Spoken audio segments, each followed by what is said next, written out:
ವಿನುವಿನ ಮನೆ ಊಟ. ಒಂದು ಸಣ್ಣ ಪಟ್ಟಣದಲ್ಲಿ ವಿನು ಎಂಬ ಹುಡುಗನಿದ್ದ. ಸಾಧಾರಣ ಕುಟುಂಬದಲ್ಲಿ ಹುಟ್ಟಿ ಬೆಳೆದವನಾದ ವಿನು ಬಾಲ್ಯದಿಂದಲೇ ಶಾಂತ ಸ್ವಭಾವ, ಪರಿಶ್ರಮ ಮತ್ತು ಇತರರತ್ತ ದಯೆ ಇವುಗಳನ್ನೇ ಜೀವನದ ಮೌಲ್ಯಗಳಾಗಿ ನೋಡುತ್ತಿದ್ದ.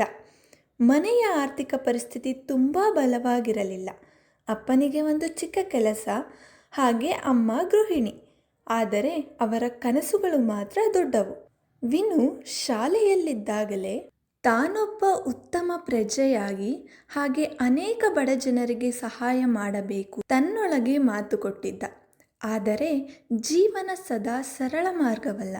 ಕಾಲೇಜು ಮುಗಿದ ನಂತರ ಉತ್ತಮ ಕೆಲಸ ಸಿಗದೆ, ಹಣವೂ ಕೈಯಲ್ಲಿ ಇಲ್ಲದೆ ಹಲವಾರು ದಿನ ಆತ ಗೊಂದಲದಲ್ಲಿ ಕಾಲ ಕಳೆಯುತ್ತಿದ್ದ.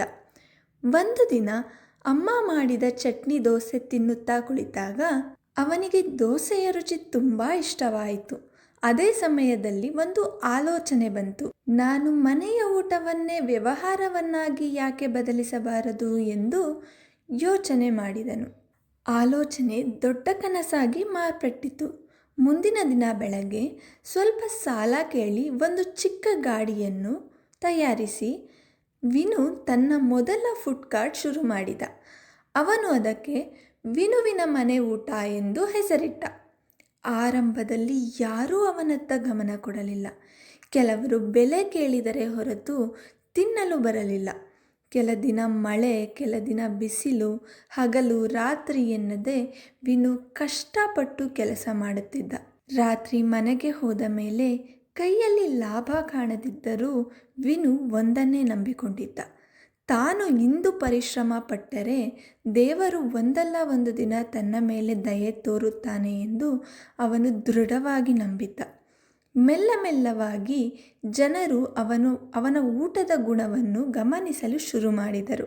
ಜನರಿಗೆ ಆ ಊಟವು ಮನೆಯಲ್ಲಿ ಮಾಡಿದ ಹಾಗೆ ಇರುತ್ತೆ ಎಂದು ಹೇಳಿದರು. ಹಾಗೆ ಅವರಿಗೆ ಊಟದ ರುಚಿಯೂ ಕೂಡ ತುಂಬ ಇಷ್ಟವಾಯಿತು. ಹಾಗೆ ಜನ ಬರಲು ಕೂಡ ಪ್ರಾರಂಭಿಸಿದರು. ಆ ಒಂದು ಗಾಡಿಯ ನಂತರ ಎರಡು ಗಾಡಿಯ ನಂತರ ಒಂದು ಚಿಕ್ಕ ಅಂಗಡಿಯನ್ನು ಶುರು ಮಾಡಿದ. ಆ ಅಂಗಡಿ ನಂತರ ದೊಡ್ಡ ರೆಸ್ಟೋರೆಂಟ್ ಆಗಿ ಮಾರ್ಪಟ್ಟಿತು.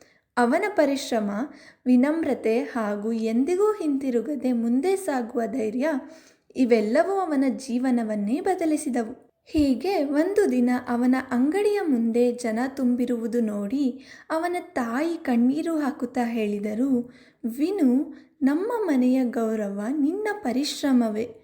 ವಿನು ನಗುತ್ತಾ ಹೇಳಿದರು, ಅಮ್ಮ, ನಾನು ಸಾಧಿಸಿದ್ದೆಲ್ಲ ನೀವು ನನಗೆ ಕಲಿಸಿದ ಸರಳ ಬದುಕಿನ ಮೌಲ್ಯಗಳೇ ಎಂದಾಗ ಅವರ ಅಮ್ಮನ ಕಣ್ಣಂಚಲ್ಲಿ ನೀರು ಬಂತು. ಇಂದಿಗೂ ವಿನು ತನ್ನ ಉದ್ಯೋಗಿಗಳೊಡನೆ ಒಂದೇ ತಟ್ಟೆಯಲ್ಲಿ ಊಟ ಮಾಡುತ್ತಾನೆ. ಯಾರೇ ಆಗಲಿ ಸಹಾಯಕ್ಕೆ ಬಂದರೆ ಸಹಾಯ ಮಾಡುತ್ತಾನೆ.